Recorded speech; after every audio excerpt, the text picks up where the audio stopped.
तो दोस्तों आज हम आपके लिए लेकर आए हैं कृषि के काम में इस्तेमाल होने वाली कुछ बेहद मजेदार मशीनों और तकनीकों की जानकारी लेकर, जो कि वाकई में आपका काफी ज्ञान बढ़ाने वाली हैं।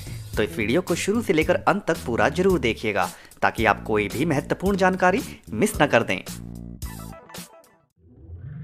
विवा स्टिका डिएंड्रिया ग्रेप वाइन बहुत से लोगों के द्वारा पसंद की जाती है, तो यहाँ उसके लिए सबसे उच्चतम कोटि के अंगूर के पौधों को तैयार किया जाता है, जिसके लिए इन सूख चुकी लताओं को खेतों से इकट्ठा किया जाता है, जिसके बाद इन्हें फैक्ट्री में पहुंचा दिया जाता है और एक खास मशीन की सहायता लेते हुए इन लंबी टहनियों को एक पूरा साबुत टहनी के रूप में साफ कर लिया जाता है। इसके पश्चात कारीगर इस लंबी टहनी को एक बराबर छोटे छोटे टुकड़ों में काटते जाते हैं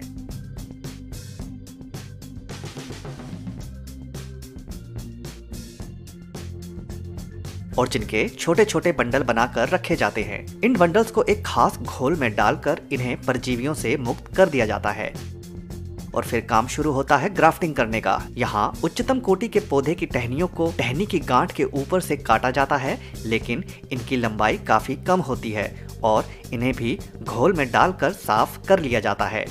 फिर काम शुरू होता है ग्राफ्टिंग का, जिसके लिए एक खास मशीन का प्रयोग किया जाता है, जिसमें ऊपर छोटे टुकड़े को फंसाया जाता है और नीचे लंबे टुकड़े को रखा जाता है और मशीन उस छोटे टुकड़े को लंबे टुकड़े में फिक्स कर देती है और कलम तैयार करने का काम पूरा हो जाता है।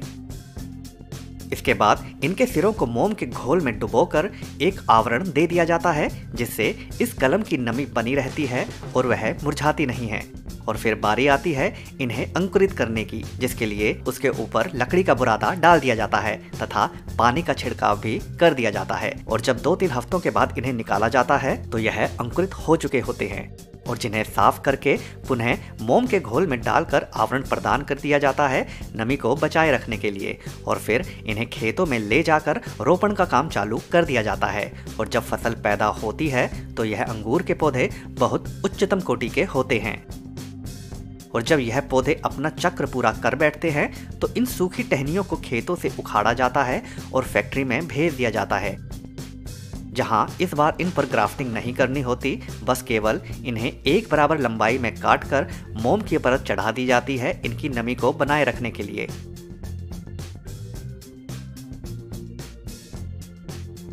और फ्रीजर में डाल दिया जाता है और फसल लगाने के समय इस्तेमाल कर लिया जाता है।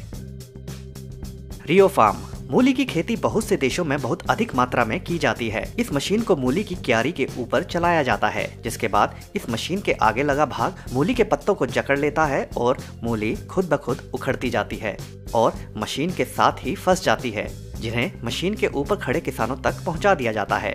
यहाँ किसान इन मूलियों को उनकी लंबाई और मोटाई के अनुसार क्रमबद्ध तरीके से अलग अलग करते जाते हैं। साथ ही साथ खराब मूलियों को भी अलग कर दिया जाता है। यह मशीन मूली के ऊपर के पत्तों को काट देती है, लेकिन नीचे के पत्ते छोड़ देती है ताकि मूली बिना पत्ते के मुरझा न जाए। और इन पत्तों को मशीन के पीछे वाले भाग से खेतों में उड़ेला जाता रहता है। फीडर लीडर कॉरपोरेशन खेतों से सूखी घास के बंडल को बनाने की आपने पहले अनेक मशीनें देखी होंगी, लेकिन यह मशीन उस बंडल को खोलने के काम में इस्तेमाल की जाती है। इस सूखी घास के बंडल के एक सिरे को इस मशीन के नीचे वाले भाग में फंसा दिया जाता है, जिसके बाद यह मशीन धीरे धीरे उस घास को बंडल से खोलकर पशुओं के लिए खाने के लिए बनाई गई जगह पर उड़ेलती जाती है। इस प्रकार की सूखी घास पशुओं को काफी पसंद आती है।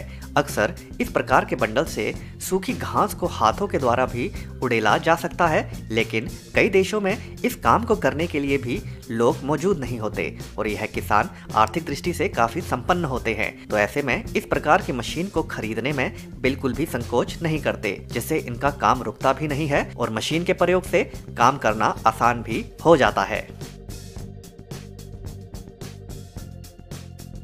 रूपोटेनियास बादाम तोड़ने के लिए बनी यह विचित्र मशीन काम को कितना आसान कर सकती है, आप अभी देखने वाले हैं। बहुत सरल एवं विचित्र आकार वाली यह मशीन बादाम की खेती से जुड़े किसानों के लिए बहुत अधिक लाभदायक सिद्ध हो रही है। यह मशीन दरअसल कंपन की तकनीक पर काम करती है। इस मशीन को बादाम के खेतों में ले जाने के बाद इस मशीन के नीचे वाले भाग को बादाम के पेड़ के तने के पास ले जाया जाता है, जिसके बाद यह मशीन उस पेड़ के साथ पकड़ बनाती है और जोरदार कंपन करती है, जिसके कारण पेड़ पर तैयार हो चुके बादाम इस कंपन के कारण टहनियों से छूटते जाते हैं और इस मशीन के ऊपर गिरते जाते हैं। इस मशीन का आकार ऐसा होता है कि बादाम के गिरने पर वे इस मशीन के अंदर ही एकत्रित होते जाते हैं। इस मशीन में नीचे लगी कन्वेयर बेल्ट बादाम को इकट्ठा कर करके मशीन के पीछे वाले बड़े भाग में उड़ेलती जाती है और इस प्रकार पेड़ से बादाम तोड़ने का यह काम इस मशीन की मदद से निपटा लिया जाता है। Reaper head.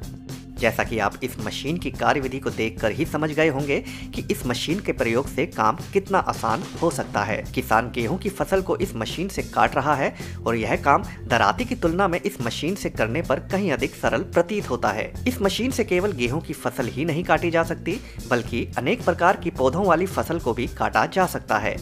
इस मशीन में लगा ब्लेड इतना अधिक शक्तिशाली होता है कि वह खेतों में उगने वाली लगभग हर प्रकार की फसल, घास, खरपतवार इत्यादि को चुटकियों में ही काटकर काम को खत्म कर सकता है। रुथनबर्ग लैंड टेक्निक। खेतों में क्यारी बनाने का काम इतना सरल और मजेदार भी हो सकता है, शायद ही किसी ने सोचा होगा। खेत में अनेक प्रकार की फसल बोई जाती हैं और जिसमें कुछ फसल ऐसी होती हैं जिसके लिए खेतों में क्यारियां बनाने की आवश्यकता पड़ती है। तो ऐसे में यह मशीन मानो किसी मिस्त्री की भांति खेत में क्यारियां बनाती जाती है। जैसे जैसे यह मशीन खेत में आगे बढ़ती जाती है तो यह सपाट खेत में चलते हुए मशीन के पीछे लगे मुख्य भाग में मिट्टी को उठाकर एक समान आकार में आकार देती जाती है और जिसके कारण पीछे बेहद सटीक क्यारियां बनती जाती हैं।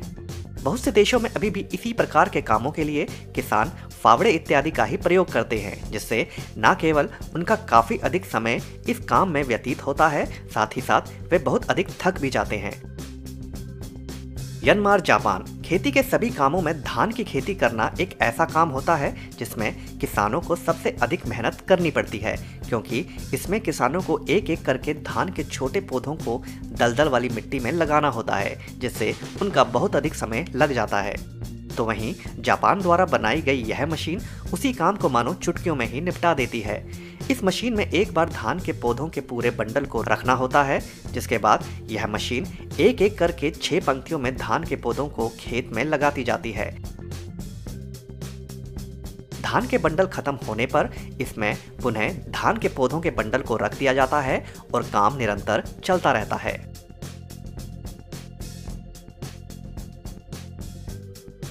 एग्रो मिलोरा ग्रुप। इस जबरदस्त मशीन को संतरों के बगीचे से संतरों को तोड़ने के काम में इस्तेमाल किया जाता है।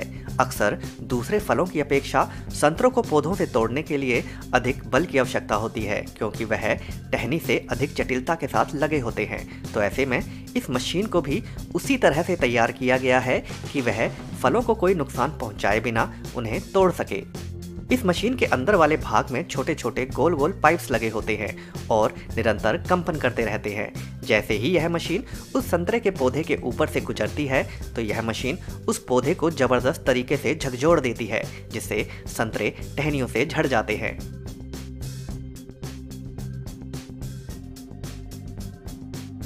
ओजन इज तरीम।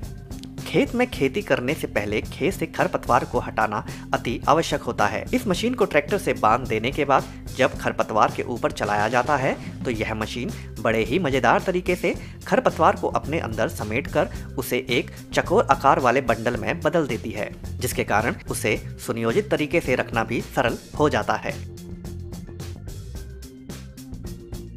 तो दोस्तों, आज की वीडियो में बस इतना ही। अगर यह वीडियो आपको पसंद आई हो तो वीडियो को लाइक जरूर कर दें और अगर चैनल को अभी तक सब्सक्राइब नहीं किया है तो सब्सक्राइब भी जरूर कर लें। धन्यवाद।